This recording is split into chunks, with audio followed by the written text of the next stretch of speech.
So ek het 'n vraagie oor GLP's. Ek gebruik tirzepatide al vir seker 9 weke, as dit nie is nie.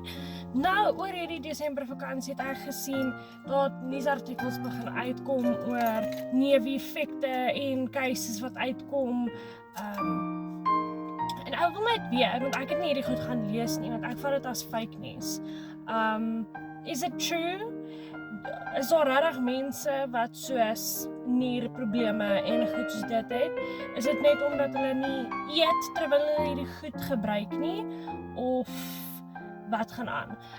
Want ek het aan die begin die neeweffekte gehad. Ek was bietjie naar, kopseer. Dalk die dag wat ek spyt, die dag daarna as ek naar, kopseer. Maar anders is dit ek die neeweffekte nie en ek eet. So, I just want to know. Ek weet, soos, jy weet, as obesity nie meer 'n probleem is nie, nê? En al daai is nie meer 'n issue nie, dan wat gaan die dokters hê om 'n inkomste te hê? So, versprei hulle dit om die mense daarvan af te kry of soos, ja, ek wil net weet.